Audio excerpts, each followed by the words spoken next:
Each one of us have a purpose and a call to do in our lives, people of God. There's something that we can do. Just like I said, some of us um, have been through some things even back in the day.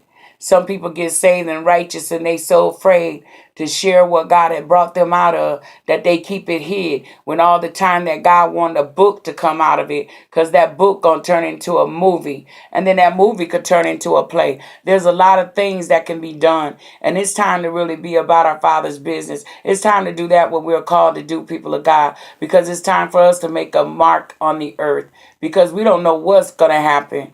You understand? But at least if we left our mark, our legacy, it'll go on and on and on, even forever on earth as it is in heaven. You understand what I'm saying? But our name will be known. They have made an impact. Just like when Prince had passed, it was his music, his songs. That's the same way when B.B. King had passed. When you went to Indianola, Mississippi, all you could hear was music being played, songs being played. And that's what we're supposed to do. Even after they're gone on, we're supposed to continue to carry the legacy no matter who you are. There's somewhere in your life that you need to do. That there's something that you need to do. You understand? It's good to be known as who you are and where you come from. But you got to realize the gift that's on the inside of you. You understand what I'm saying? That they had a path that they had to take. We have a path that we have to take. That all we do is add to where they left off at, we add on to. You understand? That's where it's at. Where they left off at, we add on to. Because there are some gifts and talented people. People even in the music industry, they're starting to realize their gifts and talents, and they're getting ready. They're owning things. They're doing things a whole lot different than what they have been before. But people of God, we got to realize that we got to make a difference in the lives of others. We can't be so sleep all the time, church. It's time for us to come together. You know, everybody want to do their own thing, do this, do that, but you got to do that what God has called you to do. But you got to realize that sometimes you might seem like you letting go and coming up under, but everybody need to be up under someone. You understand what I'm saying? But I'm using wisdom on even the things and the decisions that I make, because I don't need to get in and then it veers me from what I'm supposed to be doing. So when you know your path and you know that what God has called you to do, that's where you stick with. I know that my painting is going to be worth millions of dollars, and not when I'm gone, but I'm be getting blessed even while I'm here in the land of the living, people of God. But there's paintings that I have to do, books I have to do, playwrights I have to do. In ministry, I have to do. And to much is given, much is required. You know, yeah, it's good going back to the old time way, but we have to realize nowadays how to keep things going. Now we got to realize, okay, we got to get paid. We can't keep doing everything free and expect us to keep going on the way that we're going on. But God is going to give us the people to have favor with, because when that money comes, there's going to be people that you're going to always be connected with, people that you're always going to be blessed with. Why? Because those are bridges that you will never let go out of your life. You understand? And that's why I said you have to learn how God don't want us to love anything more than him. Because when it's time for that disconnect, whether in relationships or whether it's in death, we have to be able to go on and to carry on. That we can't just stop and stay stuck, because that's not what life is meant to be. Life is meant to be rotated. Everything is meant to be rotated. Everything's meant when one dies, a baby is born. You understand? And there's different stages that you go in life. And that's why a lot of times we got to go through the process. But we got to know what stage we in. We got to know that when it's our time, even when it seems like the bottom is out, guess what? It's our time. It's our time. You got to know when it's our time. And when it's your time, guess what? Not only will you feel it, others will feel it too. Others will know it too. You understand? Others will feel it and know it. And I know that it's my time. And it was so amazing that I was went through something, and I was with our co-pastor, our vice president, when I was there, and I kept hearing. I told her, I said, I hear a song. She's like, what? I keep hearing, it's your time, the wait is over. And I kept hearing that. And I was like, oh my God. You got to know what time you're in. And when you know what time you're in, you'll press in even more. And guess what? The doors will sling open. Sling open. Favor like crazy. Sling open. You can't look at what it looks like. Because if you look at what it looks like, you going to miss it. But when you stay focused and steadfast and you know you doing what God calls you to do, people of God, I'm telling you, you going to be amazed at the things that God is going to do for you. But you have to walk in obedience. You have to be still. Be still and know. You know what I'm saying? Because I thank God, even with the song with Pastor Donnie McClurk is saying, stand. And he said, what? You still got to stand. And you know what? Even in the midst of your standing, you still got to walk and operate in obedience. And then when you still operating obedience, guess what? Everything work itself out.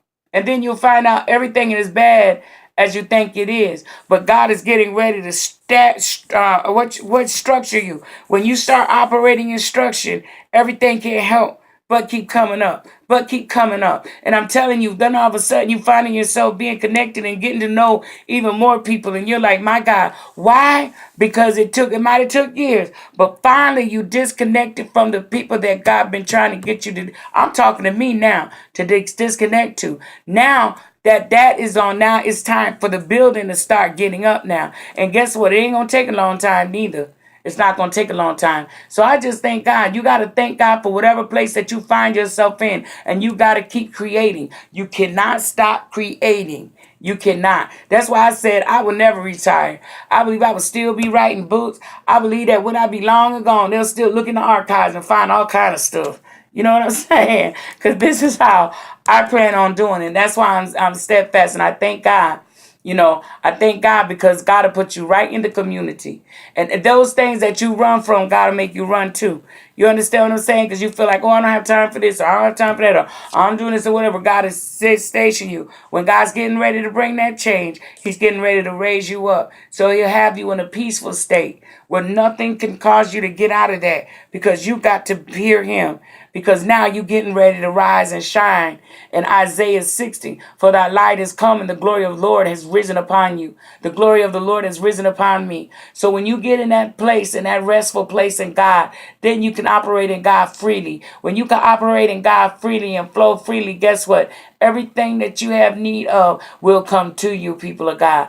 God don't want us chasing money, but He's going to cause money to come to us, people of God. And you can feel it, you can sense it, and you can know it. And I just thank God for everything that He's doing, because no weapon that is formed against us will be able to prosper. And what the enemy meant for our bad, God's going to turn it around for our good. We got to realize when we right close to that finish line, when that person is racing and they're about there, they done ran that lap. They tired, they thirsty, they may even be hungry.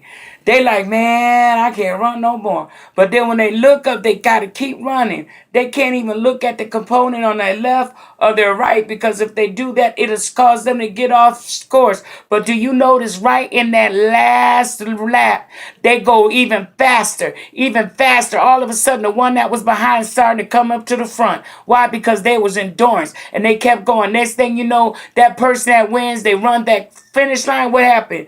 That paper, that thing that's around their waist, it blasts up, they don't won. You understand what I'm saying? We got to realize that we got to be winners. And once we get structure, from that structure, everything's going to fall into place. But we got to know that we already had won. So we got to realize that even running in this race, people of God, that doors are getting ready to fly open. I already know. I mean, I'm having prophecy after prophecy after prophecy of what God is getting ready to do. And I'm telling you, God is doing it because I'm still positioning myself. I'm not looking at things in the natural. I'm looking at things in the spiritual, because I know God told me in January that my table has been, no, not no January, November, that the table has been spread. So guess what? I'm not going to just be eating out of a plate. I'm going to have the whole table. You understand what I'm saying? So I got to realize that people of God, not just me, but you. You got to realize that when God telling you to do something, you got to do that what God has told you to do. You know why? Because when you do and you stay on that assignment, guess what? You're going to say, Lord, I'm glad I stayed, because you're going to reap the rewards. If you faint not, you're going to reap the rewards. But I want to read this from you. It's from Doing Business, and it's by the Good Book, and it's 52 Lessons of Success straight from the Bible. And it's from David L. Stewart, and it's with the New York Times bestseller, and it's Robert L. Shook. And I'm starting to read this. And I remember I got this other book I started to read, and I was like, oh my goodness, it's almost similar because it has biblical principles. But this is what I'm doing because why? When you're restructuring anything, God is getting ready it's time. So anywhere you go, when you represent God, you got to realize you got to have people with you that's going to represent you well as well. Not everybody can go with you. So you got to realize you got to groom them. You got to train them. So when God fly them doors open, they'll be ready. And if they're not ready, you got to go through them doors alone. But I just want you to, I just want to read a little bit from this. And it starts off with, ooh, time go by fast. It starts off with adapting to change. Oh my goodness. It says, for in hope we are saved. Now, hope that is seen is not hope. For who hopes for what is seen? But if we hope for what we do not see, we wait for it with patience. And that's in Romans 8:24-25. Wow, something that I was talking about. It says adapting to change is reoccurring biblical theme. The subject first appears in God's creation of the heavens and the earth. God created a universe that is constantly changing. Oh, God, you good. I was just starting to read this one because I was reading the other one. And this is what I was just sharing with you, just the beginning stage of what I'm getting ready to read. And it's corresponding with what I'm just talking about. God is God created a universe that is constantly changing. The galaxy, the stars, and planets are in a state of perpetual motion. Vast bodies that never remain still. Our planet revolves around the sun. Day is followed by night, and seasons come and go. Likewise, a peek into the microscopic world of tiny drops of pond waters reveals diminutive worlds, each consisting of countless numbers of microgasms. Wow. Busily moving in fro. This is something what even that God was dealing with me about. My God, this is amazing. You could tell when you're right on time. Life itself is about to change from conception to birth through many years of life to death. Whew. And bodies, excuse me, y'all. I mean, this is amazing. This is the first time I'm just opening up this one to read it because I was reading out of the other one. My God. And it says, life itself is about to change from conception to birth through many years of life to death. Our bodies and minds continually change. Similarly, each day all differs from previous day. Change is a natural condition encompassing every fact of our lives. A view change as one of the wonders of life, and every day were a duplicate of the preceding day. Life would indeed be monotonous, but change is what makes it interesting. It's always some